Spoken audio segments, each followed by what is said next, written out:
Hello, friends, and welcome to another episode of Coffee with Tea. I'm your host, Tanya Tyler, and I'm excited because we're going to talk about postural health, your health. So, without further ado, because I don't want to tell her amazing story, I'm going to welcome Miss Aesha Tahir to our show. Welcome, my friend. Thank you, Tanya. I am so pleased to be on your show.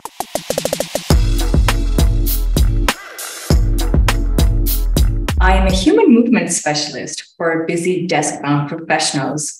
My mission is to help the desk-bound professionals spending numerous hours behind the screens, sometimes even on the phone, to live a better life by embracing an upright posture. So I help my clients, individual clients, and also desk-bound teams unlock the door to improve breathing, better digestion, and improved self-confidence by providing fitness coaching to correct their posture. I was an IT specialist for many years, and during that time, I developed low back pain. So the lower back pain kept on coming back. And after one of the particular projects I remember that I was doing and I was working on, where I was working long hours and long nights, sitting in a chair, slumped over, hunched over my keyboard, I started having this lower back pain on the left side of my hip. And then it started radiating down my left leg and down to my toes. It was like the most uncomfortable feeling I've ever had. And my foot started feeling numb all of a sudden. And I thought to myself, oh, am I having a stroke? So I went to the ER, and the ER physician is like, oh, you sit a lot. And your posture isn't right. So you have sciatic pain, nerve compression, because you've been sitting so much. That was the pivotal moment for me to understand that our occupational environment isn't as conducive to our health as it should be. We have embraced technology, which is amazing. It has helped us with productivity, and we are making strides in the when it comes to technological front. But we don't have a framework to use this technology in a way that we also honor and protect our health. So over years, I kept on learning more and more about movement and fitness, and also how movement should be incorporated during our occupational hours so that we have a better framework to protect our health. And that inspired me to go on and write a book on postural health. My book is Unhunched, Discovering Wellness Through Posture, which is coming out in May 2023. Awesome. Congratulations and stuff like that. Like I said, I'm an avid of movement and stuff like that. And you were talking about how sitting really is not conducive to our health. Can you expand a little bit about, how does that affect our energy or anything like that maybe we're not aware of? Yeah. So as we like to say that when we are sitting down with an improper posture or with a hunched over posture, that's where the problem starts.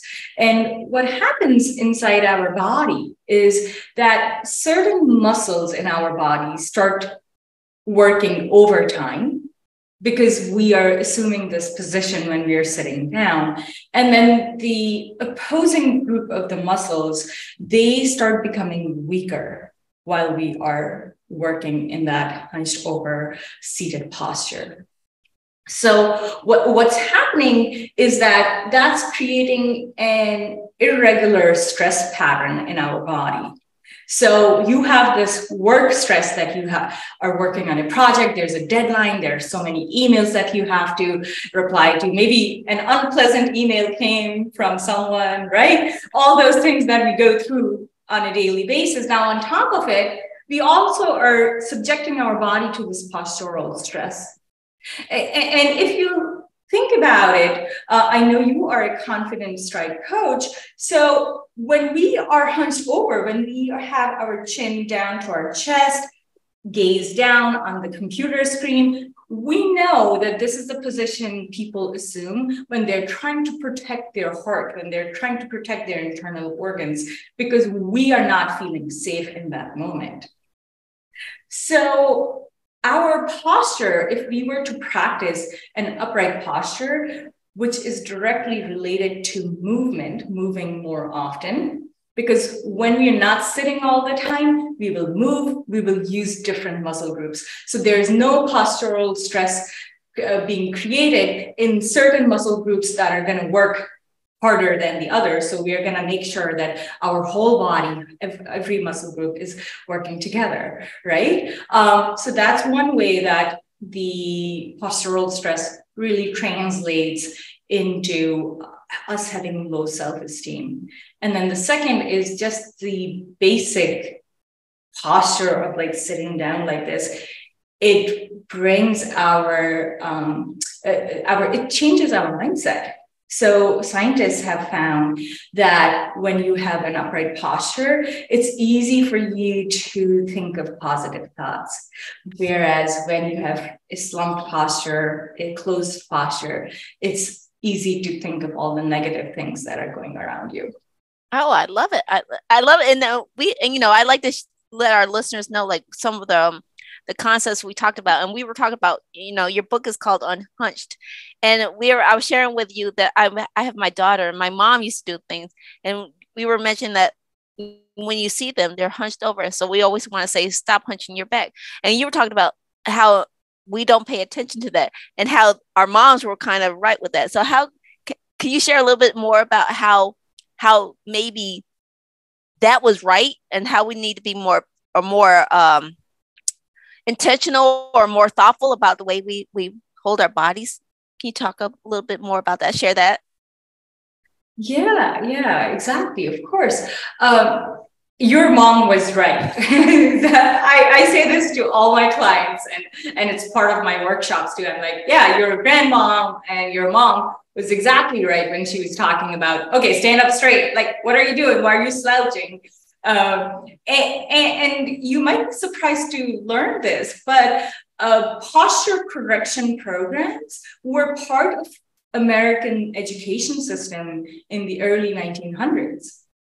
So in the early 1900s, when the schools were being made mandatory, the school attendance was being made mandatory in the US. At that time, a lot of the parents were concerned that our kids are going to be sitting for 6 hours a day in a stretch, and they didn't want to send their kids to school to sit all day. Because before that the kids were helping out at home, and there was home-based education system, right?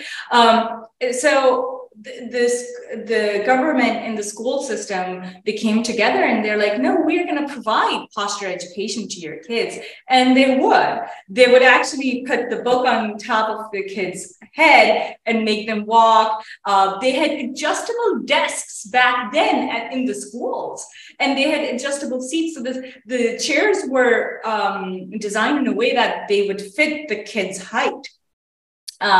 So if you think about that, now think of us today. Like, I just went to my son's school right now for his presentation. I was telling you about this earlier, right? And all the desks and chairs are the same size. And there's no attention being paid to like, oh, what's the height of that kid? Or does he need adjustment? They're not, when they're in the lecture, during the lecture, they're not allowed to move as often. The only movement break they're getting is probably the 30-minute recess. So think of that, like where we started and where we are going now.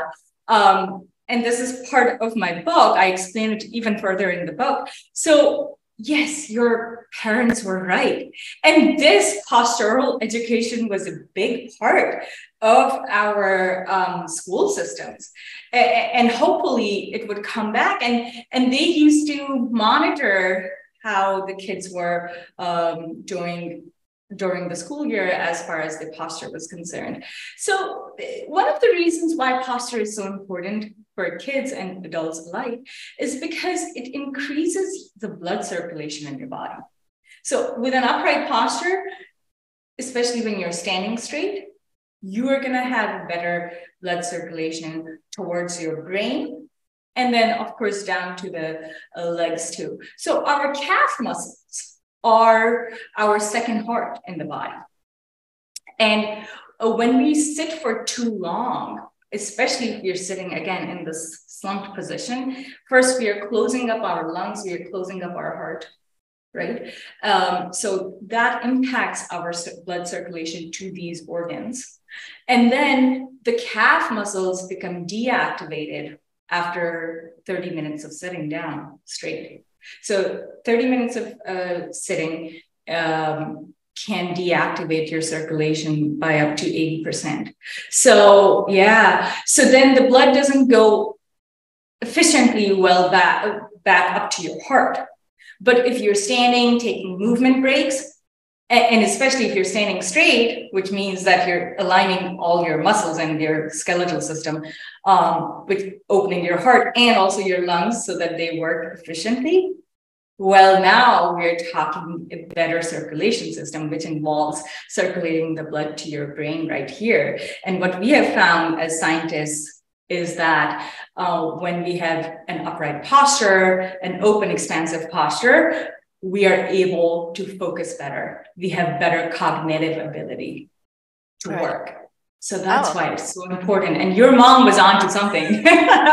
It's amazing. I mean, let me just pause right here, because Coach Aesha is dropping some nuggets already. So if you've been picking it up, please give us a thumbs up, maybe follow down with a comment below, because she's been dropping nuggets. And we're going to talk a little bit before we dive more into where you can find her book and her business and stuff. Please, can you share maybe a couple of tips that maybe could help somebody who are listening right now, who are sitting at their desk and listening to your thing? What would be like a couple of your top advice for them to, get up and start moving?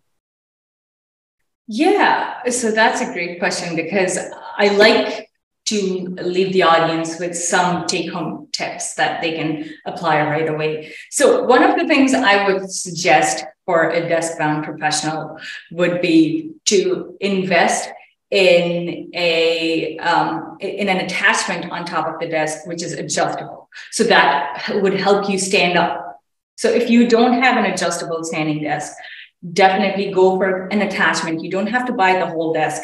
I don't want you to replace your desk because there are so many nice attachments out there in the market right now that you can just put on top of your current desk, and they would go up and down, and you can change it from a seated position to a standing position. So I want you to switch every 30 minutes to 50 minutes from seated to standing position, and then continue standing for 30 to 50 minutes and then switch again. Because what happens is when you're standing, as you can notice that I'm standing, you are unconsciously moving. You're moving side to side. You're going to reach for that cup of coffee. You're going to walk to get that stapler from the cabinet. You're not going to ask your kid to do it, or you're just like rolling your chair and going and getting that, right? So you just end up getting a lot more movement.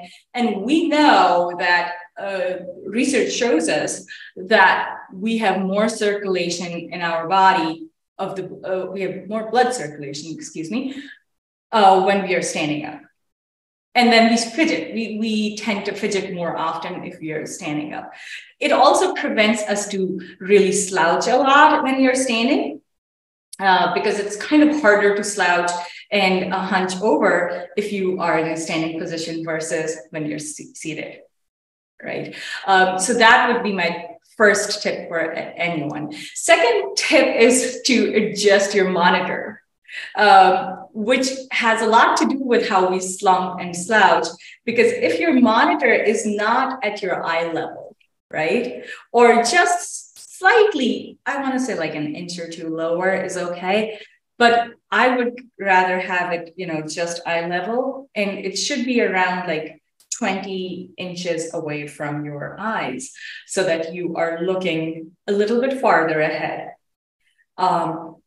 So if you can do that, what will happen is you'll be looking straight up, right? You won't be looking down. A lot of times we slouch because we tend to look down at our screens. And the same thing when you're using your smartphones or mobile devices, have a stand, buy a stand for your devices so that you are looking up on the screens. It might be a little bit time consuming to do that instead of like holding it in your hands, but it is good for your spinal health. Oh, you dropped some golden nuggets. Thank you so much. Because as I'm sitting there talking to you, I'm paying attention to my posture if I'm sitting in this chair. So, being cognizant or aware of what you're doing is a key. So again, thank you. And I want to ask, what's the one thing you want people to take away from your interview today that if they don't hear anything else, what's the one thing you want them to understand from you today? One thing to understand is, you just said it, like to be more aware of your posture while you're working. Be more aware of the position you're assuming as you're working, because as we tend to stress about our work projects, some of the stress is definitely stored right here in our front postural muscles. And when that stress takes over, you would normally see people rounding their shoulders, again, collapsing their body down towards the keyboard or the computer or the desk. And then a lot of times you'll see the shoulders going up. So these are all natural responses of our body in terms of stress. So be aware of what's creating this posture in your body. And we know, as scientists, we know that it is either the work stress or your ergonomic setup isn't correct, or third, you don't move enough. So those three things all come together and can create a platform where you can improve little bit every day. Start creating some micro habits for yourself, like setting a timer on the phone to move 30 to 50 minutes. And we know that taking a break during the work or a project that you're working on, that's more productive for your project too, because you do need a brain break. So when you're taking the brain break, make it a movement break too. The more you move, the better your brain is going to work. So that would be it, that be aware of how you're sitting and standing.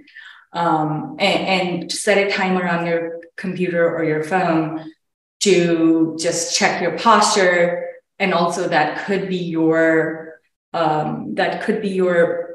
signal to take a movement break for 5 to 10 minutes. Oh, great stuff. I love the brain break. I'm going to take that. I need a brain break here and there. So thank you for dropping it. I love that. And so, Coach Aesha, where can people find more information about you, your services, and where to find your book? So they can go onto my website, my business website, toneandstrengthen.com. And also I'm very active on LinkedIn. My book is also posted on my website, toneandstrengthen.com. So yeah, that's how they can stay in touch. They can join my mailing list. That way I keep everybody in the loop of like what's going on with my book and the journey I'm going through. So yeah, that would be the best way to stay connected. I love it. I love it. And you dropped so many nuggets. So I want to say thank you for accepting my invitation to connect and share your information with us. Oh, thank you for having me. It was such a pleasure to talk to you. And my unofficial question, which a lot of our audience already knows, is: would you be willing to come back and we can have a deeper dive into some great stuff, movement stuff? Because we talked about running, and we didn't even tip the iceberg on that. But oh yeah, we didn't talk about running, sister. Yes, so like I said, I feel like I feel like whenever I have conversation or I'm a guest on a podcast, I start talking about running. So I had told myself that I'm not going to talk about it today. But before the call, it was funny because you said that, oh, you just came back from a 6-mile run. And I'm like, whoa, what are the odds? It's happening again. But yes, I would love to come back and talk about running. I am a runner. I'm a marathoner. I've ran 4 marathons and 20 halves. So I race a lot. Racing is like my go-to thing to do. And I run 5 days a week. So if you don't find me in front of the computer or while I'm not writing, I'm out on the road running. Oh, awesome. Yes, I would love to have the conversation. So yes, I will be following up with her so we can have a deeper dive. And I want to say again, thank you for sharing your nuggets with us. Thank you so very much for your time. Thank you. Thanks for having me. It was such a pleasure. And I would remind everybody who tuned in that feedback is always welcome. Remember that all the nuggets that Coach Aesha shared will be posted down in the description box. So please make sure you check out her information and her website information and how to find her book down in the description box below. Remember, if you've enjoyed today's insight, give us a thumbs up. Let us know. Maybe follow up with a question that maybe you want to have more in our next conversation when we talk about running. And again, if you've enjoyed what we shared today, if you want to continue getting some more of the insights that our great guests like Miss Aesha shared today, please hit that subscribe button over there. And remember, take things in stride, go with the flow, and create your own path. And we will see you back here on another episode of Coffee with Tea. All right, so bye-bye.